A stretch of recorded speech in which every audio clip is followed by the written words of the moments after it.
ವೀಕ್ಷಕರೇ, ಆಕೆ ಹರಿಯಾಣದ ಟಾಪ್ 5 ಟೆನ್ನಿಸ್ ಪ್ಲೇಯರ್ಗಳಲ್ಲಿ ಒಬ್ಳು. ಭಾರತದ ಮುಂದಿನ ಸಾನಿಯಾ ಮಿರ್ಜಾ ಆಗ್ಬೇಕು ಅಂತ ಕನಸನ್ನ ಕಾಣ್ತಾ ಇದ್ಲು. ಬಾಲ್ಯದಿಂದನೂ ಕೂಡ ಏನಾದ್ರೂ ಸಾಧ್ಯ ಮಾಡಬೇಕು ಎಂಬ ಛಲ ಆಕೆಯಲ್ಲಿತ್ತು. ಆಕೆ ಅತ್ಯಂತ ಪ್ರತಿಭಾವಂತೆ, ಹಸನ್ಮುಖಿ, ಸದಾ ಸಂತೋಷವಾಗಿರ್ತಾ ಇದ್ಲು. ಕಠಿಣ ಪರಿಶ್ರಮದಿಂದ ನವೆಂಬರ್ 24ರ ವೇಳೆಗೆ ITF ಮಹಿಳಾ ಡಬಲ್ಸ್ ನಲ್ಲಿ ಆಕೆ 113ನೇ ರ್ಯಾಂಕಿಂಗ್ ಅನ್ನ ತಲುಪಿದ್ಲು. 57 ಟೂರ್ನಿಮೆಂಟ್ಸ್, 18 ಚಿನ್ನದ ಪದಕಗಳನ್ನ ತನ್ನ ಮುಡಿಗೆ ಏರಿಸಿಕೊಂಡಿದ್ಲು. ಆಕೆಯ ಕನಸು ಸಾಧಿಸುವಂತ ಛಲ ಅದು ಆಕಾಶವನ್ನೇ ಮುಟ್ಟುವಂತಿತ್ತು. ಆದ್ರೆ ಜೀವನ ಅನ್ನುವಂತ ಕೋರ್ಟ್ನಲ್ಲಿ ಸಾವು ಯಾವಾಗ ಎದುರಾಗಿ ನಿಲ್ಲುತ್ತೆ ಅನ್ನೋದನ್ನ ಯಾರು ಕೂಡ ಊಹೆ ಮಾಡೋದಕ್ಕೆ ಸಾಧ್ಯ ಇಲ್ಲ.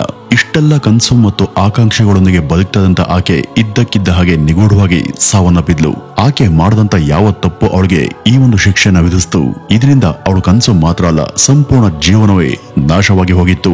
ವೀಕ್ಷಕರೇ, ಇದರ ಹಿಂದೆ ಯಾವ ಶತ್ರುಗಳ ಕೈವಾಡ ಕೂಡ ಇರಲಿಲ್ಲ. ಬದಲಿಗೆ ತನ್ನವರೇ ಆಕೆ ಉಸಿರನ್ನ ನಿಲ್ಸಿದ್ರು. ಇಷ್ಟಕ್ಕೂ ಆಕೆ ಯಾರು ಅಂತೀರಾ? ಆಕೆ ಬೇರೆ ಯಾರು ಅಲ್ಲ, 25 ವರ್ಷದ ರಾಧಿಕಾ ಯಾದವ್. ವೀಕ್ಷಕರೇ, ದೇಶದ ಎಲ್ಲ ಕಡೆ ಚರ್ಚೆಯಾಗಿದ್ದ ರಾಧಿಕಾ ಯಾದವ್ ಪ್ರಕರಣದಲ್ಲಿ ಇರುವಂತಹ ರಹಸ್ಯ ಮತ್ತು ಕೊಲೆಯ ಸಂಪೂರ್ಣ ಮಾಹಿತಿ ಬಗ್ಗೆ ಇವತ್ತಿನ ಈ ಒಂದು ವಿಡಿಯೋದಲ್ಲಿ ಈ ಮುಂದೆ ತಿಳಿತಾ ಹೋಗೋಣ.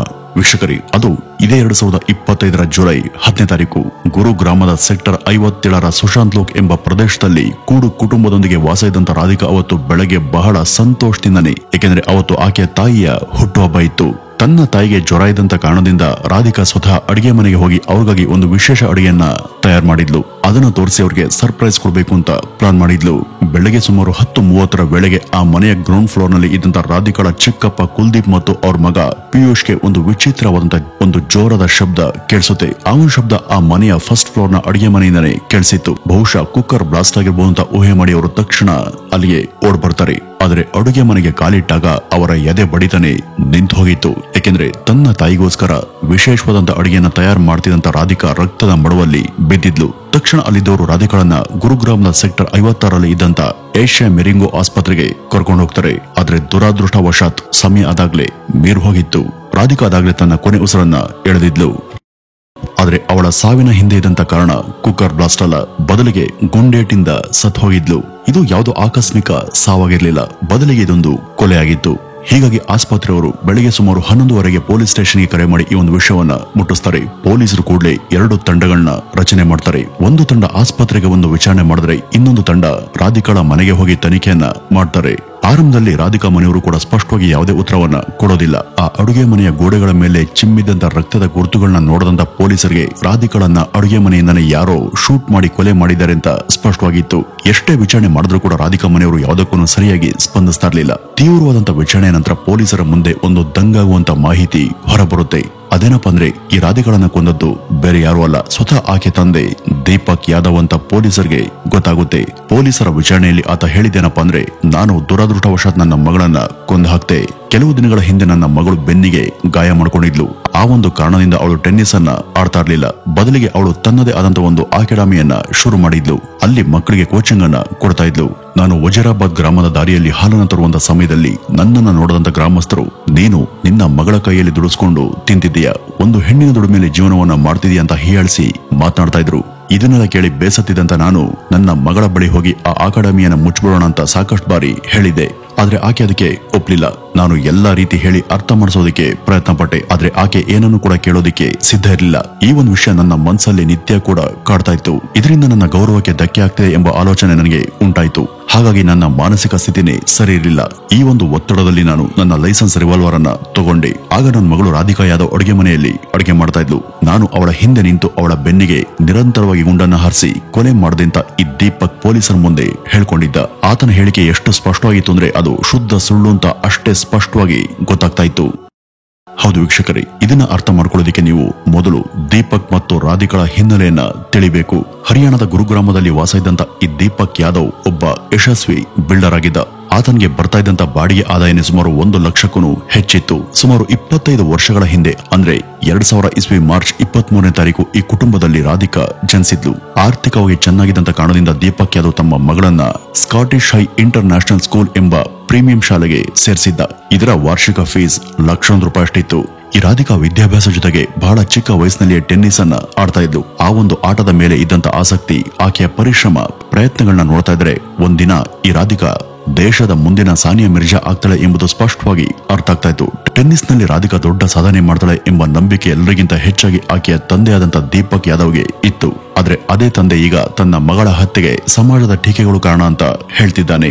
ಪೊಲೀಸರು ದೀಪಕ್ ಯಾದವ್ ರವರ ವಿಚಾರಣೆ ವೇಳೆ ಇಂಥ ಮಾತುಗಳನ್ನ ಹೇಳಿ ನಿನ್ಗೆ ಹೀಯಾಳಿಸಿದ ವ್ಯಕ್ತಿ ಯಾರು ಅಂತ ಕೇಳಿದಾಗ ಆಶ್ಚರ್ಯ ಎಂಬಂತೆ ದೀಪಕ್ ಒಬ್ಬರ ಹೆಸರನ್ನು ಕೂಡ ಹೇಳಲೇ ಇಲ್ಲ. ನಂತರ ಪೊಲೀಸರು ವಜೀರಾಬಾದ್ ಗ್ರಾಮಕ್ಕೆ ಹೋಗಿ ಅಲ್ಲಿ 20ಕ್ಕೂ ಹೆಚ್ಚು ಜನರನ್ನ ಮತ್ತು ದೀಪಕ್ ರವರ ಕುಟುಂಬದ ಆಪ್ತರನ್ನ ವಿಚಾರಣೆ ಮಾಡ್ತಾರೆ.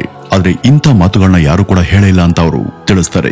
ಇದರ ಅಸಲಿ ಉದ್ದೇಶ ಏನಿತ್ತು ಎಂಬುದರ ಹುಡುಕಾಟದ ಮಧ್ಯ ಒಂದು ಹೊಸ ಊಹಾಪೋಹಗಳು ಸೋಷಿಯಲ್ ಮೀಡಿಯಾದ ತುಂಬೆಲ್ಲ ಹರಿದಾಡ್ತಾ ಇದ್ವು. ಅದೇನಪ್ಪ ಅಂದ್ರೆ ಲವ್ ಜಿಹಾದ್. ಜೂನ್ 20ನೇ ತಾರೀಕು ಬಿಡುಗಡೆಯಾಗಿದ್ದಂತ ಕಾರವಾನ್ ಎಂಬ ಲವ್ ಅಂಡ್ ರಿಲೇಶನ್ಶಿಪ್ ಮ್ಯೂಸಿಕ್ ವಿಡಿಯೋದಲ್ಲಿ ರಾಧಿಕಾ ಯಾದವ್ ಮತ್ತು ನಟ ಮತ್ತು ಗಾಯಕ ಇನಾಮ್ ಉಲ್ ಹಕ್ ಜೊತೆ ನಡೆಸ್ತಾ ಇದ್ದಂತ ದೃಶ್ಯ ಇತ್ತ ಇಂಟರ್ನೆಟ್ ನಲ್ಲಿ ವೈರಲ್ ಆಗ್ತಿತ್ತು. ನೋಡೋದಕ್ಕೆ ಇದು ಸಾಮಾನ್ಯ ಮ್ಯೂಸಿಕ್ ವಿಡಿಯೋ ಆಗಿದ್ರು ಕೂಡ ಇದನ್ನೇ ಆಧಾರವಾಗಿ ಮಾಡಿಕೊಂಡಂತ ಹಲವರು ರಾಧಿಕಾಳ ಕೊಲೆ ಬಗ್ಗೆ ಹಲವಾರು ಊಹಾಪೋಹದ ಕಥೆಗಳನ್ನ ಮಾತನಾಡ್ತಿದ್ರು. ಅದೇನಪ್ಪ ಅಂದ್ರೆ ಈ ರಾಧಿಕಾ ಯಾದವ್ ಬೇರೆ ಧರ್ಮದ ಹುಡುಗನನ್ನ ಪ್ರೀತಿ ಮಾಡ್ತಿದ್ಲು. ಈ ಒಂದು ವಿಚಾರ ಗೊತ್ತಾದಂತ ಆಕೆ ತಂದೆ ಸಮಾಜದ ಮುಂದೆ ತಲೆ ತಗ್ಗಿಸಬೇಕಾಗುತ್ತೆ ಎಂಬ ತಪ್ಪು ಭಾವನೆಯಿಂದ ದೀಪಕ್ ಯಾದವ್ ತನ್ನ ಸ್ವಂತ ಮಗಳನ್ನೇ ತನ್ನ ಗೌರವ ಪ್ರತಿಷ್ಠೆ ಕಾರಣದಿಂದ ಕೊಲೆ ಮಾಡಿದ್ದಾನೆಂತ ಜನರು ಮಾತನಾಡ್ಕೊಂಡ್ರು. ಪಂಜಾಬ್ ಟೈಗರ್ಸ್ ಅಂತ ಒಂದು ಟೆನ್ನಿಸ್ ತಂಡ ಇದೆ. ಇದರ ಸಂಸ್ಥಾಪಕರಲ್ಲಿ ಒಬ್ರು ನಟಿ ತಾಪ್ಸಿ ಪಣ್ಣು. ಈ ಒಂದು ಸಂದರ್ಭದಲ್ಲಿ ದಿಲ್ಲಿಯಲ್ಲಿ ಟೀಮ್ ನ ಒಂದು ಪ್ರಮೋಷನಲ್ ಶೂಟ್ ನಡೀತಾ ಇತ್ತು. ಈ ಒಂದು ಶೂಟ್ ನ ಕ್ರಿಯೇಟಿವ್ ಟೀಮ್ ನಲ್ಲಿ ಇನಾಮ್ ಉಲ್ ಹಕ್ ಕೂಡ ಕೆಲಸ ಮಾಡ್ತಿದ್ದ. ಅದೇ ವೇಳೆಯಲ್ಲಿ ಈ ರಾಧಿಕಾ ಯಾದವ್ ಇನಾಮ್ನ ಟೀಮ್ಮೇಟ್ ನ ಬಳಿ ನನ್ಗೂ ನಟನೆಯಲ್ಲಿ ಆಸಕ್ತಿ ಇದೆ ಅಂತ ಹೇಳಿ ತನ್ನ ಕಾಂಟ್ಯಾಕ್ಟ್ ನಂಬರ್ ಅನ್ನ ಹಂಚಿಕೊಂಡಿದ್ಲು. ಹಾಗೇನೆ ನಿಮ್ಮ ಬಳಿ ಯಾವುದೇ ಆಕ್ಟಿಂಗ್ ಸಂಬಂಧಪಟ್ಟಂತ ಅವಕಾಶ ಇದ್ರೆ ನನಗೆ ಒಮ್ಮೆ ಚಾನ್ಸ್ ಕೊಡಿ ಅಂತ ಕೇಳಿದ್ಲು. ಇದು ರಾಧಿಕಾ ತನ್ನ ಟೆನ್ನಿಸ್ ಬದುಕಿನ ಹೊರತಾಗಿ ಮೊದಲು ಹತ್ತಂತ ವಿಭಿನ್ನ ಕ್ಷೇತ್ರ ಆಗಿತ್ತು. ಈ ಒಂದು ಮ್ಯೂಸಿಕ್ ವಿಡಿಯೋದಲ್ಲಿ ಕೆಲಸ ಮಾಡುವ ಬಗ್ಗೆ ರಾಧಿಕಾ ತನ್ನ ಆಸಕ್ತಿಯನ್ನ ಬಹಿರಂಗವಾಗಿಯೇ ವ್ಯಕ್ತಪಡಿಸಿದ್ಲು. 2024ರಲ್ಲಿ ಕಾರವಾನ್ ಮ್ಯೂಸಿಕ್ ವಿಡಿಯೋಗಾಗಿ ಈ ರಾಧಿಕಾ ಹೆಸರನ್ನು ಕೂಡ ಶಾರ್ಟ್ ಲಿಸ್ಟ್ ಮಾಡಲಾಗಿತ್ತು. ಅಲ್ಲಿ ಅವಳ ಜೊತೆ ಇನಾಮ್ ಉಲ್ ಹಕ್ ಕೂಡ ಅಭಿನಯಿಸಿದ್ದ. ಆದ್ರೆ ಈ ರಾಧಿಕಾ ಯಾದವ್ ಹತ್ಯೆ ನಂತರ ಟಿಆರ್ಪಿಗಾಗಿ ಅನೇಕ ಮೇನ್ ಸ್ಟ್ರೀಮ್ ಮೀಡಿಯಾಗಳು ಒಂದು ಸುಳ್ಳು ಸುದ್ದಿಯನ್ನ ಪ್ರಕಟಿಸಿವೆ. ರಾಧಿಕಾಳ ಸಾವನ್ನ ಧರ್ಮದ ಜೊತೆಗೆ ಜೋಡಿಸಿ ದೀಪಕ್ ಯಾದವ್ ರವರು ತಮ್ಮ ಮಗಳು ಇನಾಮ್ನೊಂದಿಗೆ ಸಂಬಂಧದಲ್ಲಿ ಇರೋದ್ರಿಂದ ಮತ್ತೆ ಆ ಒಂದು ಮ್ಯೂಸಿಕ್ ವಿಡಿಯೋದಲ್ಲಿ ನಟಿಸಿರೋದ್ರಿಂದ ಹತ್ಯೆ ಮಾಡಿದ್ದಾರೆ ಅಂತ ಯಾವುದೇ ದಾಖಲೆ ಇಲ್ಲದೆ ಈ ರಾಧಿಕಾ ಯಾದವ್ ಈ ಒಂದು ಮ್ಯೂಸಿಕ್ ವಿಡಿಯೋವನ್ನ ತನ್ನ ಕುಟುಂಬದ ಅನುಮತಿಯೊಂದಿಗೆ ಮಾಡಿದ್ಲು. ಶೂಟಿಂಗ್ ಸಮಯದಲ್ಲಿ ರಾಧಿಕಾ ತನ್ನ ತಾಯಿಯೊಂದಿಗೆ ಸೆಟ್ಗೆ ಬರ್ತಾ ಇದ್ಲು. ಆ ಒಂದು ಹಾಡಿನಲ್ಲಿ ಯಾವುದೇ ಅಶ್ಲೀಲತೆ ಅಥವಾ ಅಸಭ್ಯ ಕಾಸ್ಟ್ಯೂಮ್ ಅಥವಾ ದೃಶ್ಯಗಳು ಕೂಡ ಇರಲಿಲ್ಲ. ರಾಧಿಕಾಳ ಕುಟುಂಬಕ್ಕೆ ಈ ಒಂದು ಹಾಡಿನ ಬಗ್ಗೆ ಯಾವುದೇ ಸಮಸ್ಯೆ ಇರಲೇ ಇಲ್ಲ. ಮತ್ತೆ ರಾಧಿಕಾಳ ತಂದೆಗೂ ಈ ಒಂದು ಹಾಡು ಬಹಳ ಇಷ್ಟ ಆಗಿತ್ತು. ಇನಾಮ್ ಮತ್ತು ರಾಧಿಕಾ ನಡುವೆ ಯಾವುದೇ ವೈಯಕ್ತಿಕ ಸಂಪರ್ಕ ಇರಲಿಲ್ಲ. ಈ ಇಬ್ರು ಕೇವಲ ಪ್ರೊಫೆಷನಲ್ ಟರ್ಮ್ಸ್ ನಲ್ಲಿ ಕಲಾವಿದರಂತೆ ಸಂಪರ್ಕದಲ್ಲಿದ್ರು. ಇದಕ್ಕಿಂತ ಮುಖ್ಯವಾಗಿ ಇನಾಮ್ಗೂ ರಾಧಿಕಾ ಬಗ್ಗೆ ಅಷ್ಟೇನು ಮಾಹಿತಿ ಇರಲಿಲ್ಲ. ನನ್ನ ಸಂಬಂಧ ರಾಧಿಕಾ ಜೊತೆ ಕೇವಲ ಪ್ರೊಫೆಷನಲ್ ಮಾತ್ರ ಅಂತ ಆತ ಹೇಳಿದ. ಆ ಒಂದು ವಿಡಿಯೋ ಶೂಟ್ ಮುಗಿದ ನಂತರ ಈ ರಾಧಿಕಾ ತನ್ನ ಇನ್ಸ್ಟಾಗ್ರಾಮ್ ಖಾತೆಯನ್ನ ಡಿಆಕ್ಟಿವೇಟ್ ಮಾಡಿದ್ಲು. ಅದೇ ಕಾರಣದಿಂದಾಗಿ ಇನಾಮ್ ಆ ಒಂದು ಹಾಡಿನ ಫೈನಲ್ ಕಟ್ ಮತ್ತು ಪ್ರಚಾರಕ್ಕಾಗಿ ವಾಟ್ಸ್ಆಪ್ ನಲ್ಲಿ ಈ ರಾಧಿಕಾಳನ್ನ ಸಂಪರ್ಕಿಸಿದ್ದ. ಇನ್ಸ್ಟಾಗ್ರಾಮ್ ನಲ್ಲಿ ಕೊಲಾಬ್ ಪೋಸ್ಟ್ ಅನ್ನ ಕೇಳಿದಾಗ ರಾಧಿಕಾ, ನಾನು ಕೆಲವು ಕಾರಣಗಳಿಂದ ನನ್ನ ಖಾತೆಯನ್ನ ಡಿಆಕ್ಟಿವೇಟ್ ಮಾಡಿದ್ದೇನೆ, ಆದ್ರೆ ಕೆಲವು ದಿನಗಳಲ್ಲಿ ಮತ್ತೆ ಆಕ್ಟಿವ್ ಮಾಡ್ತೀನಿ ಅಂತ ಆಕೆ ಹೇಳಿದ್ಲು. ಕೆಲವರ ಅಭಿಪ್ರಾಯದ ಪ್ರಕಾರ ಒಂದು ಕ್ಷಣ ಈ ಇನಾಮ್ ಹೇಳಿದಂತ ಮಾತು ಸುಳ್ಳು ಅಂತ ಭಾವಿಸಿದ್ರು ಕೂಡ ಪೊಲೀಸ್ ತನಿಖೆಯಲ್ಲಿ ಇವರಿಬ್ಬರ ನಡುವೆ ಯಾವುದೇ ಸಂಬಂಧ ಇಲ್ಲ ಅಂತ ತಿಳಿದು ಬಂತು. ಇವರಿಬ್ಬರ ಮಧ್ಯೆ ಸಂಬಂಧ ಇತ್ತು ಅಂತ ಹೇಳೋದಕ್ಕೆ ಯಾವುದೇ ಸ್ಪಷ್ಟ ದಾಖಲೆಗಳಾಗ್ಲಿ ಸಾಕ್ಷಿಗಳಾಗ್ಲಿ ಸಿಗ್ಲೇ ಇಲ್ಲ. ಈಗ ಈ ಒಂದು ತನಿಖೆ ಎಲ್ಲಿಂದ ಶುರುವಾಗಿತ್ತೋ ಅಲ್ಲಿಗೇನೆ ಬಂದು ನಿಂತಿತ್ತು. ಯಾವ ಕಾರಣಕ್ಕೆ ಒಬ್ಬ ತಂದೆ ತನ್ನ ಸ್ವಂತ ಮಗಳನ್ನೇ ಇಷ್ಟು ನಿರ್ದಯವಾಗಿ ಹತ್ಯೆ ಮಾಡಬೇಕಾಯಿತು? ಈ ದೀಪಕ್ ಯಾದವ್ ಪೊಲೀಸರ ಬಳಿ ಹೇಳಿದ ಪ್ರಕಾರ ಕೊಲೆಗೆ 3 ಕಾರಣಗಳು ಇರಬಹುದು. ಮೊದಲನೇದು, ತನ್ನ ಮಗಳ ದುಡಿಮೆಯಲ್ಲೇ ಈತ ಬದುಕ್ತಿದ್ದಾನೆ ಎಂಬ ಜನರ ಹೇಳಿಕೆ ಮಾತುಗಳು ಇರಬಹುದು. ಎರಡನೇದು, ತನ್ನ ಮಗಳ ಚಾರಿತ್ರ್ಯ ಬಗ್ಗೆ ಜನ ಕೆಟ್ಟದಾಗಿ ಮಾತನಾಡ್ತಿರೋದು. ಮೂರನೇದು, ಆಕೆ ತಂದೆ ಎಷ್ಟು ಹೇಳಿದ್ರು ಕೂಡ ಅಕಾಡೆಮಿಯನ್ನ ಮುಚ್ಚೋದಕ್ಕೆ ಈಕೆ ಒಪ್ಪಿಗೆಯನ್ನ ಕೊಡದೇ ಇರೋದು.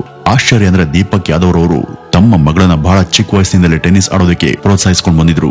ರಾಧಿಕಾ ಟೆನ್ನಿಸ್ ಅನ್ನ ಆಡ್ತಿದ್ದಾಗ ಶಾರ್ಟ್ ಡ್ರೆಸ್ ಅನ್ನ ಹಾಕೋದಿಕ್ಕೆ ಅಕ್ಕಪಕ್ಕದ ಜನರು ಕೂಡ ಒಪ್ಕೊಂಡಿರ್ಲಿಲ್ಲ. ಈ ಜನ ಮಾತನಾಡುವಂತೆ ಆಕೆ ಚಿಕ್ಕ ಚಿಕ್ಕ ಬಟ್ಟೆಗಳನ್ನೇ ಧರಿಸೋದು ದೊಡ್ಡ ತಪ್ಪು ಅಂದ್ರೆ ಆತ ಯಾಕೆ ಚಿಕ್ಕ ವಯಸ್ಸಿನಲ್ಲಿ ಆಕೆಯನ್ನ ಆಟ ಆಡೋದಕ್ಕೆ ಬಿಟ್ಟಿದ್ದ? ಇಂಥ ಬಟ್ಟೆಗಳನ್ನ ಹಾಕೊಳ್ಳೇಬೇಕಾಗೋದಂತ ಆತನಿಗೆ ಮೊದಲೇ ಗೊತ್ತಿತ್ತಲ್ವಾ? ಇಷ್ಟೇ ಅಲ್ಲದೆ ಈ ದೀಪಕ್ ತನ್ನ ಮಗಳನ್ನ ಸ್ವತಃ ತಾನೇ ಟೆನ್ನಿಸ್ ಪ್ರಾಕ್ಟೀಸ್ ನಿಂದ ಹಿಡಿದು ಟೂರ್ನಿಮೆಂಟ್ ಗಳವರೆಗೂ ದೇಶ ವಿದೇಶ ಸೇರಿದಂತೆ ಎಲ್ಲಾ ಕಡೆ ಕರ್ಕೊಂಡು ಹೋಗ್ತಾ ಇದ್ರು. ಕೆಲ ತಿಂಗಳುಗಳ ಹಿಂದೆ ಈ ರಾಧಿಕಾಳ ಶೋಲ್ಡರ್ಗೆ ಗಾಯ ಆದಾಗ ವೈದ್ಯರು ಆಕೆಗೆ ಸ್ವಲ್ಪ ಸಮಯ ಟೆನ್ನಿಸ್ ಅನ್ನ ಆಡಬಾರದು ಅಂತ ಹೇಳಿದ್ರು. ಆದ್ರಿಂದ ಈ ರಾಧಿಕಾ ಒಂದು ಖಾಸಗಿ ಅಕಾಡೆಮಿಯಲ್ಲಿ ಟೆನ್ನಿಸ್ ಕೋಚ್ ಆಗಿ ಕೆಲಸ ಮಾಡೋದಕ್ಕೆ ಶುರು ಮಾಡ್ತಾಳೆ. ಕೆಲವು ಮಾಹಿತಿಗಳ ಪ್ರಕಾರ ದೀಪಕ್ ಯಾದವ್ ಅವರು ಕೋಟಿ ಕೋಟಿ ಹಣವನ್ನ ಖರ್ಚು ಮಾಡಿ ತಮ್ಮ ಮಗಳಿಗಾಗಿ ಟೆನ್ನಿಸ್ ಅಕಾಡೆಮಿಯನ್ನ ಶುರು ಮಾಡಿದ್ರಂತೆ. ಆದ್ರೆ ಇದರಲ್ಲಿ ಸಂಪೂರ್ಣ ಸತ್ಯ ಇಲ್ಲ. ನಿಜವಾಗಿಯೂ ರಾಧಿಕಾಗೆ ಯಾವುದೇ ಅಕಾಡೆಮಿ ಇರಲಿಲ್ಲ. ಪ್ರಾರಂಭದಲ್ಲಿ ಆಕೆ ತನ್ನ ಮನೆ ಬಳಿ ಇದ್ದಂತ ಅಕಾಡೆಮಿಯಲ್ಲಿ ಕೋಚ್ ಆಗಿ ಕೆಲಸ ಮಾಡ್ತಿದ್ಲು. ಮಕ್ಕಳು ಹೆಚ್ಚಾಗಿ ಸೇರ್ಕೊಳ್ಳೋದಕ್ಕೆ ಶುರು ಮಾಡಿದಾಗ ರಾಧಿಕಾಳ ತಂದೆ ದೀಪಕ್ ಗುರುಗ್ರಾಮ್ನ ಸೆಕ್ಟರ್ 61ರಲ್ಲಿ ಇರುವಂತ ಕ್ರಿಕೆಟ್ ಅಕಾಡೆಮಿಯ ಪಕ್ಕದಲ್ಲಿ ತಿಂಗಳಿಗೆ 35,000 ರೂಪಾಯಿ ಬಾಡಿಗೆಗೆ ಒಂದು ಟೆನ್ನಿಸ್ ಕೋರ್ಟ್ ಅನ್ನ ತೆಗೆದುಕೊಂಡಿದ್ರು. ತಮ್ಮ ಮಗಳಿಗಿಂತನೂ ಕೂಡ ಈ ದೀಪಕ್ ಯಾದವ್ಗೆನೆ ಹೆಚ್ಚಾಗಿ ಆಕೆ ಟೆನ್ನಿಸ್ ಕ್ಷೇತ್ರದಲ್ಲಿ ದೊಡ್ಡ ಸಾಧನೆ ಮಾಡಬೇಕು ಅಂತ ಹುಚ್ಚು ಆಸೆ ಇತ್ತು. ಇದಕ್ಕಾಗಿನೇ ಆತ ಆಕೆಯ ಎಲ್ಲಾ ಖರ್ಚು ವೆಚ್ಚಗಳನ್ನು ಕೂಡ ಭರಿಸ್ತಾ ಇದ್ದ. ಇದ್ರ ಜೊತೆಗೆ ದೀಪಕ್ ಅವರ ಕುಟುಂಬ ಹಣದ ವಿಷಯದಲ್ಲೂ ಕೂಡ ತುಂಬಾ ಸ್ಟ್ರಾಂಗ್ ಆಗಿದ್ರು. ಮತ್ತೆ ಸಮಾಜದಲ್ಲಿ ಅವರಿಗೆ ಉತ್ತಮ ಗೌರವ ಕೂಡ ಇತ್ತು. ಹೀಗಿರುವಾಗ ಆತ ಪೊಲೀಸರ ಮುಂದೆ ಹೇಳಿದಂತ ವಿಚಾರ ಎಲ್ಲವೂ ಕೂಡ ಒಪ್ಪುವಂತದಲ್ಲ. ಪೊಲೀಸರ ಪ್ರಕಾರ ಇದೊಂದು ಪ್ರೀ ಪ್ಲಾನ್ಡ್ ಹತ್ಯೆ. ಏಕೆಂದ್ರೆ ಅದನ್ನ ದೀಪಕ್ ಅವರು ತಮ್ಮ ಮಗ ಧೀರಜ್ನನ್ನ ಹಾಲು ತರೋದಕ್ಕೆ ಹೊರಗಡೆ ಕಳಿಸಿದ್ರು. ಆದ್ರೆ ಪ್ರತಿ ದಿವಸ ಹಾಲನ್ನ ತರುವಂತ ಕೆಲಸ ಈ ದೀಪಕ್ ರವರದೇ ಆಗಿತ್ತು. ರಾಧಿಕಾಳ ತಾಯಿಯ ವಿಚಾರಣೆ ವೇಳೆ ಅವರು ಕೇವಲ ನನಗೇನು ಗೊತ್ತಿಲ್ಲ ಅಂತ ಮಾತ್ರ ಪದೇ ಪದೇ ಹೇಳ್ತಿದ್ರು. ಆದ್ರೆ ಇಷ್ಟು ದೊಡ್ಡ ಘಟನೆ ಆಗಿರುವಾಗ ತಾಯಿಗೆ ಇದರ ಹಿಂದೆ ಇರುವಂತ ಕಾರಣ ಗೊತ್ತಿಲ್ವಂತ ನಂಬೋದೇ ಕಷ್ಟ. ವೀಕ್ಷಕರಿ, ಇಷ್ಟು ಹೊತ್ತು ನಾವು ಒಂದು ದೃಷ್ಟಿಕೋನದಿಂದ ಮಾತ್ರ ಮಾತನಾಡಿದೀವಿ. ಆದ್ರೆ ಈ ಒಂದು ಪ್ರಕರಣದಲ್ಲಿ ಮತ್ತೊಂದು ದೃಷ್ಟಿಕೋನ ಇದೆ ಅಂತ ಪೊಲೀಸರಿಗೆ ಗೊತ್ತಾಗಿದ್ದು ಮರಣೋತ್ತರ ಪರೀಕ್ಷೆ ವರದಿ ಬಂದಾಗ. ಈ ದೀಪಕ್ ಪೊಲೀಸರ ಮುಂದೆ ರಾಧಿಕಾಳಿಗೆ ತಾನು ಹಿಂದೆಯಿಂದ ಶೂಟ್ ಮಾಡಿದೆ ಅಂತ ಹೇಳಿದ್ದ. ಆದ್ರೆ ಮರಣೋತ್ತರ ಪರೀಕ್ಷೆ ವರದಿಯಲ್ಲಿ ಮುಂದಿನಿಂದ ಶೂಟ್ ಮಾಡಿ ಸಾಯಿಸಲಾಗಿದೆ ಅಂತ ತಿಳಿದು ಬಂತು. ಇಲ್ಲಿ ನಿಮ್ಗೆ ಒಂದು ಪ್ರಶ್ನೆ ಮೂಡಬಹುದು, ಮುಂದೆಯಿಂದ ಶೂಟ್ ಮಾಡಿದ್ರೇನು ಅಥವಾ ಹಿಂದೆಯಿಂದ ಶೂಟ್ ಮಾಡಿದ್ರೇನು, ಕೊಲೆ ಮಾಡಿದ್ದು ಆತನೇ ಅಲ್ವಾ ಅಂತ. ಆದ್ರೆ ವೀಕ್ಷಕರಿ, ಒಂದು ಕ್ರೈಮ್ ಹೇಗ್ ನಡೆಯುತ್ತೆ ಅಂದ್ರೆ ಅದು ಅದೆಷ್ಟರ ಮಟ್ಟಿಗೆ ಪ್ಲಾನ್ ಮಾಡಲಾಗಿದೆ, ಆ ಒಂದು ಕ್ಷಣದ ಭಾವನಾತ್ಮಕ ಸ್ಥಿತಿ ಏನು ಮತ್ತು ಅಪರಾಧಿಯ ನೈಸರ್ಗಿಕ ಸ್ವಭಾವ ಏನು ಅನ್ನೋದನ್ನ ಬಹಳಷ್ಟು ರಿವೀಲ್ ಮಾಡುತ್ತೆ. ಏಕೆಂದ್ರೆ ಹಿಂದೆಯಿಂದ ಗುಂಡನ್ನ ಹೊಡೆಯೋದು ಅಂದ್ರೆ ಇದು ಪ್ರೀ ಪ್ಲಾನ್ಡ್. ಏಕೆಂದ್ರೆ ಕೊಲೆಗಾರ ಕೊಲೆ ಮಾಡುವಂತ ವ್ಯಕ್ತಿಯ ಕಣ್ಣಿನ ಸಂಪರ್ಕದಿಂದ ತಪ್ಪಿಸಿಕೊಳ್ಳೋದಕ್ಕೆ ಈ ರೀತಿಯಾಗಿ ಪ್ಲಾನ್ ಅನ್ನ ಮಾಡಿ ಕೊಲ್ತಾನೆ. ಇದ್ರ ಹಿಂದೆ ಸಾಕಷ್ಟು ಕಾರಣಗಳು ಇರಬಹುದು. ಉದಾಹರಣೆಗೆ ತಾನು ಅಪರಾಧ ಮಾಡ್ತಿದ್ದೇನೆ ಎಂಬ ಪಶ್ಚಾತ್ತಾಪ ಆತನಿಗೆ ಆ ಕ್ಷಣದಲ್ಲಿ ಕಾಡಬಾರ್ದು ಅಂತಾನೂ ಕೂಡ ಹೀಗೆ ಮಾಡ್ತಾರೆ.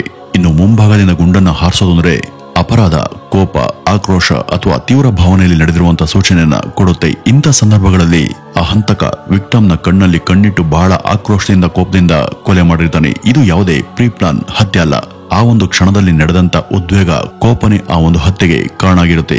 ಈ ಮೂಲಕ ಕೊಲೆಗಾರ ವಿಕ್ಟಮ್ನ ಮೇಲಿನ ತನ್ನ ನಿಯಂತ್ರಣವನ್ನ ತೋರಿಸ್ತಾನೆ. ಇದನ್ನೆಲ್ಲ ಗಮನದಲ್ಲಿ ಇಟ್ಕೊಂಡು ನೋಡಿದ್ರೆ ದೀಪಕ್ ಬೇಕಂತಲೇ ಪೊಲೀಸರ ಮುಂದೆ ಸುಳ್ಳು ಹೇಳಿಕೆಯನ್ನ ಕೊಟ್ಟಿದ್ದಾನೆ ಅಂತ ಸ್ಪಷ್ಟವಾಗಿ ಗೊತ್ತಾಗುತ್ತೆ. ಅವನು ರಾಧಿಕಾಳಿಗೆ ಹಿಂದಿನಿಂದ ಗುಂಡನ್ನ ಹೊಡೆದಿದ್ದಾನೆ.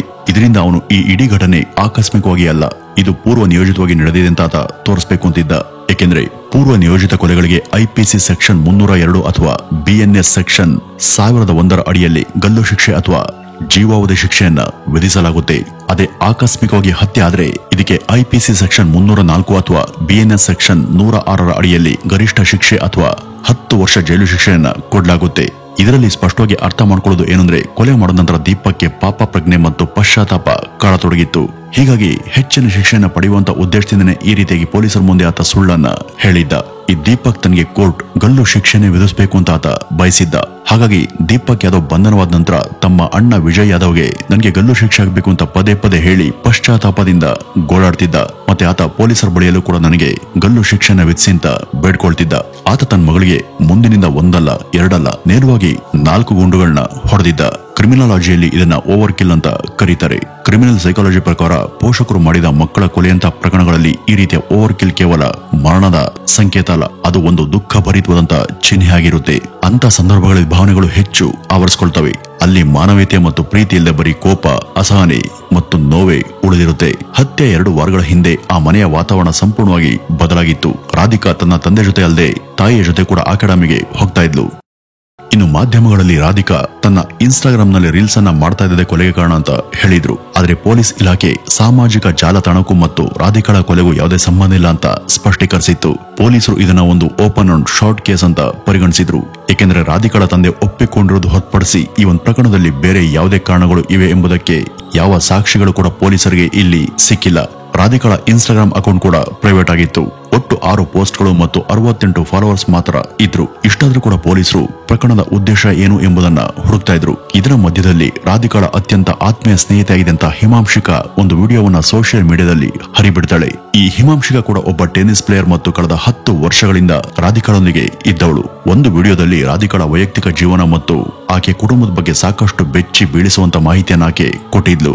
ಈ ರಾಧಿಕಾಳ ಕುಟುಂಬ ಗೌರವಕ್ಕೆ ಅಂಜುತ್ತಾ ಇದ್ದಂತ ಕುಟುಂಬ ಆಗಿತ್ತು. ಅವ್ರ ಮೇಲೆ ಸಾಮಾಜಿಕ ಒತ್ತಡ ಜಾಸ್ತಿ ಇತ್ತು. ಅವರದ್ದು ತುಂಬಾ ಸಾಂಪ್ರದಾಯಿಕ ಕುಟುಂಬ. ಈ ರಾಧಿಕಾ ಏನ್ ಮಾಡ್ಬೇಕು ಏನ್ ಮಾಡಬಾರದು ಅಂತ ಆಕೆನ ಸಂಪೂರ್ಣವಾಗಿ ನಿಯಂತ್ರಣ ಮಾಡ್ತಿದ್ರು. ಅವಳು ಯಾರ ಜೊತೆ ಕೂಡ ಸರಿಯಾಗಿ ಮಾತನಾಡ್ತಾ ಇರ್ಲಿಲ್ಲ. ಆಕೆನ ಬಹಳ ಸ್ಟ್ರಿಕ್ಟ್ ಆಗಿ ಬೆಳೆಸಿದ್ರು. ಬಹುಶಃ ಆಕೆ ಮನೆಯಲ್ಲಿ ಕೈದಿಯಂತೆ ಬದುಕ್ತಾ ಇದ್ಲು. ಹೊರಗಡೆ ಬಂದ್ರೆ ನೀನೇನ್ ಮಾಡ್ತಿದೀಯಾ, ಯಾಕೆ ಮಾಡ್ತಿದೀಯಾ, ಯಾರ ಜೊತೆ ಮಾತನಾಡ್ತಿದೀಯಾ ಅಂತ ಪ್ರತಿಯೊಂದನ್ನು ಕೂಡ ಅವರು ಪ್ರಶ್ನೆ ಮಾಡ್ತಿದ್ರು. ಕೆಲವೊಮ್ಮೆ ವಿಡಿಯೋ ಕಾಲ್ ಕೂಡ ಮಾಡಿ ಆಕೆಯನ್ನ ಪರೀಕ್ಷೆಗೆ ಒಳಪಡಿಸ್ತಾ ಇದ್ರು. ಇದಲ್ಲದೆ ಆಕೆಯ ಒಂದಷ್ಟು ಸ್ನೇಹಿತರಿಗೆ ಈ ರಾಧಿಕಳ ಯಶಸ್ಸನ್ನ ಸಹಿಸೋದಕ್ಕೆ ಸಾಧ್ಯ ಆಗ್ತಿರ್ಲಿಲ್ಲ. ಇದ್ರ ಜೊತೆ ಆಕೆ ಮೇಕಪ್ ಅನ್ನ ಹಾಕೊಂಡು ಸಣ್ಣ ಸಣ್ಣ ಬಟ್ಟೆಗಳನ್ನ ಹಾಕೊಂಡು ಮಜಾ ಮಾಡ್ತಿದ್ದಾಳೆ ಅಂತ ಜನ ಆಕೆ ಬಗ್ಗೆ ಕೆಟ್ಟದಾಗಿ ಮಾತಾಡ್ತಿದ್ರು. ತನ್ನ ಕುಟುಂಬದ ನಿರ್ಬಂಧಗಳ ವಿಷಯವನ್ನ ರಾಧಿಕಾ ತನ್ನ ಫಾರ್ಮರ್ ಕೋಚ್ ಆಗಿದಂತ ಅಜಯ್ ಅವರಿಗೆ ಕಳಿಸಿದಂತ ವಾಟ್ಸ್ಆಪ್ ಮೆಸೇಜ್ಗಳಿಂದ ದೃಢಪಟ್ಟಿದೆ. ಅಜಯ್ ಈ ಒಂದು ಸಮಯದಲ್ಲಿ ದುಬೈನಲ್ಲಿ ಸೆಟ್ಲ್ ಆಗಿದ್ದಾರೆ. 2024 ಅಕ್ಟೋಬರ್ನಲ್ಲಿ ರಾಧಿಕಾ ಅವರಿಗೆ ಮೆಸೇಜ್ ಮಾಡಿ ತನ್ನ ವೈಯಕ್ತಿಕ ವಿಚಾರಗಳನ್ನ ಹಂಚಿಕೊಂಡಿದ್ಲು. ನಾನು ಸ್ವಲ್ಪ ದಿವಸದವರೆಗೂ ಮನೆಯಿಂದ ದೂರ ಇರಬೇಕು, ಆಸ್ಟ್ರೇಲಿಯಾ ಅಥವಾ ದುಬೈನಲ್ಲಿ ಸ್ವತಂತ್ರವಾಗಿ ಜೀವನವನ್ನ ಎಂಜಾಯ್ ಮಾಡಬೇಕು ಅಂತ ಆಕೆ ಮೆಸೇಜ್ ಅನ್ನ ಕಳುಹಿಸಿದ್ಲು. ಜೊತೆಗೆ ಅಲ್ಲಿ ಹೋಗಿ ಕೆಲ ಕೋರ್ಸ್ಗಳನ್ನು ಕೂಡ ಮಾಡಬೇಕು ಅಂತ ಆಕೆಗೆ ಆಲೋಚನೆ ಇತ್ತು. ರಾಧಿಕಳ ಕೋಚ್ ಅಜಯ್ ಯಾದವ್ ಅವರ ಪ್ರಕಾರ ರಾಧಿಕಳ ಟೆನ್ನಿಸ್ ವೃತ್ತಿಗೆ ದೀಪಕ್ ಯಾದವ್ ಅವರ ಆಸಕ್ತಿ ಮತ್ತು ತೀವ್ರತೆ ರಾಧಿಕಾಗಿಂದನೂ ಕೂಡ ಜಾಸ್ತಿ ಇತ್ತು ಮತ್ತು ಸಂಪೂರ್ಣವಾಗಿ ಆಕೆ ಟೆನ್ನಿಸ್ ಮೇಲೆನೆ ಫೋಕಸ್ ಮಾಡಬೇಕು ಅಂತ ಅವರು ಬಯಸಿದ್ರು. ಅದಕ್ಕಾಗಿ ಅವರು ತಮ್ಮ ಸಮಯ, ಹಣ ಎಲ್ಲವನ್ನೂ ಕೂಡ ಈ ರಾಧಿಕಳ ಮೇಲೆ ಇನ್ವೆಸ್ಟ್ ಮಾಡಿದ್ರು ಅಂತ ಅವರು ಹೇಳಿದ್ರು. ವೀಕ್ಷಕರೇ, ನಾವು ಈ ಎಲ್ಲ ಅಂಶಗಳನ್ನ ಪರಿಗಣಿಸಿದ್ರೆ 2024 ಶುರುವಿನಲ್ಲಿ ರಾಧಿಕಾ ಆಕ್ಟಿಂಗ್ ಕ್ಷೇತ್ರದಲ್ಲಿ ಆಸಕ್ತಿಯನ್ನ ತೋರಿಸ್ತಾ ಇದ್ಲು. ಮತ್ತೆ ಅಕ್ಟೋಬರ್ 24ರಲ್ಲಿ ಬೇರೆ ದೇಶದಲ್ಲಿ ಸ್ವತಂತ್ರವಾಗಿ ಓದಿ ಕೋರ್ಸ್ಗಳನ್ನ ಮಾಡಬೇಕು ಅಂತ ಆಕೆ ಆಸೆಯನ್ನ ವ್ಯಕ್ತಪಡಿಸಿದ್ಲು. ಇದೆಲ್ಲವನ್ನ ನೋಡಿದ್ರೆ ಈ ರಾಧಿಕಾಗೆ ಟೆನ್ನಿಸ್ ನಿಂದ ದೂರ ಉಳಿಬೇಕು ಅಂತ ಆಲೋಚನೆ ಬಂದಿರಬಹುದು ಅಂತ ಅನ್ಸುತ್ತೆ. ಈ ಟೆನ್ನಿಸ್ ಅನ್ನೋ ಪ್ರಪಂಚದಿಂದ ಹೊರಬಂದು ಸ್ವತಂತ್ರವಾಗಿ ತನ್ನ ಇಚ್ಛೆಂತೆ ಬದುಕಬೇಕು ಅಂತ ಆಸೆ ಅವಳಲ್ಲಿ ಹುಟ್ಟಿರಬಹುದು ಅಂತ ಅರ್ಥ ಆಗುತ್ತೆ. ಇದೇ ವಿಚಾರವನ್ನು ಆಕೆ ತನ್ನ ಕುಟುಂಬದವರ ಬಳಿ ಕೂಡ ವ್ಯಕ್ತಪಡಿಸಿರಬಹುದು. ಇದರಿಂದಲೇ ಆಕೆ ತಂದೆಗೆ ಕೋಪ ಬಂದಿರಬಹುದು. ಸಾಕಷ್ಟು ಮಂದಿ ಸೋಷಿಯಲ್ ಮೀಡಿಯಾದಲ್ಲಿ ಆಕೆ ಫೋಟೋಗಳನ್ನ ನೋಡಿ ಬೇರೆ ಬೇರೆ ರೀತಿಯಾಗಿ ಮಾತನಾಡ್ತಿದ್ದಾರೆ. ಫೋಟೋಗಳು ಜಿಮ್ ವರ್ಕೌಟ್ ವಿಡಿಯೋಗಳಲ್ಲಿ ಸಣ್ಣ ಸಣ್ಣ ಬಟ್ಟೆಗಳನ್ನ ಧರಿಸಿ ಒಳ್ಳೆಯ ಮೇಕಪ್ ಅನ್ನ ಮಾಡಿಕೊಂಡು ಲೈಫ್ ಅನ್ನ ಎಂಜಾಯ್ ಮಾಡ್ತಿದ್ದಾಳೆ ಎಂಬಂತೆ ಕಾಣಿಸುತ್ತೆ. ಇದನ್ನೆಲ್ಲ ನೋಡಿದಂತ ಜನರು ಮನೆಯಲ್ಲಿ ಈಕೆಗೆ ಬಹಳ ಸ್ವತಂತ್ರವನ್ನ ಕೊಟ್ಟಿದ್ದಾರೆ ಅಂತ ಮಾತನಾಡ್ತಿದ್ರು. ಆದ್ರೆ ಆಕೆ ಏನೇ ಮಾಡಿದ್ರು ಕೂಡ ಮನೆಯಲ್ಲಿ ಹೇಳಿಯೇ ಮಾಡ್ಬೇಕಿತ್ತು. ಆಕೆಯ ಪ್ರಪಂಚ ಬರೀ ಟೆನ್ನಿಸ್ ಅಷ್ಟೇ ಆಗಿತ್ತು. ಆಕೆಯ ತಂದೆಗೆ ತನ್ನ ಮಗಳು ಟೆನ್ನಿಸ್ ಕ್ಷೇತ್ರದಲ್ಲಿ ಏನಾದ್ರೂ ಸಾಧನೆ ಮಾಡಲೇಬೇಕು ಎಂಬ ಹುಚ್ಚು ಆಸೆ ಇತ್ತು. ಹೀಗಾಗಿ ಈ ರಾಧಿಕಾಳನ್ನ ಬಹಳ ನಿಯಂತ್ರಣದಲ್ಲಿ ಇಟ್ಕೊಂಡಿದ್ರು. ತಮ್ಮ ಮಗಳ ಆಸೆ ಮತ್ತು ಕನಸು ಬೇರೆನೆ ಇದ್ರೂ ಕೂಡ ಅವಳು ಅದೆಲ್ಲವನ್ನು ಕೂಡ ಬಿಟ್ಟು ಟೆನ್ನಿಸ್ ಕ್ಷೇತ್ರದಲ್ಲಿ ಸಾಧನೆ ಮಾಡಲೇಬೇಕು ಎಂಬ ಒತ್ತಡ ಆಕೆ ಮೇಲೆ ಹೇರಿದ್ರು. ಇಷ್ಟ ಇದ್ರು ಮತ್ತು ಇಲ್ಲದೆ ಇದ್ರು ಕೂಡ ಆಕೆ ಟೆನ್ನಿಸ್ ಅನ್ನ ಆಡ್ಲೇಬೇಕಿತ್ತು. ಆದ್ರೆ ಯಾವಾಗ ದೀಪಕ್ಗೆ ತನ್ನ ಮಗಳು ಆಕ್ಟಿಂಗ್ ನಲ್ಲಿ ಮತ್ತು ಓದ್ನಲ್ಲಿ ಆಸಕ್ತಿಯನ್ನ ತೋರ್ತಿದ್ದಾಳೆ ಅಂತ ಗೊತ್ತಾಯ್ತೋ ಆಗ ರಾಧಿಕಾ ತನ್ನ ಕೈಮೀರಿ ಹೋಗ್ತಿದ್ದಾಳೆ ಅಂತ ಅನ್ಸಿತ್ತು. ಜನರ ಟೀಕೆಗಳು, ಆತನಲ್ಲಿ ಇದ್ದಂತ ಒತ್ತಡ, ಆತನೇ ಹೇಳ್ಕೊಂಡಂತೆ ಕೆಲವು ವಿಚಾರಗಳು ಈ ಒಂದು ಕೊಲೆಗೆ ಕಾರಣ ಆಗಿರಬಹುದು. ಪೊಲೀಸರು ಎಷ್ಟೇ ತನಿಖೆಯನ್ನ ಮಾಡಿದ್ರು ಕೂಡ ಆತ ಹೇಳಿದಂತ ಹೇಳಿಕೆಯನ್ನ ಮೀರಿ ಈ ಕೊಲೆಗೆ ಬೇರೆ ಕಾರಣ ಇದೆ ಎಂಬುದಕ್ಕೆ ಯಾವುದೇ ಸ್ಪಷ್ಟ ಸಾಕ್ಷಿಗಳು ಸಿಗಲೇ ಇಲ್ಲ.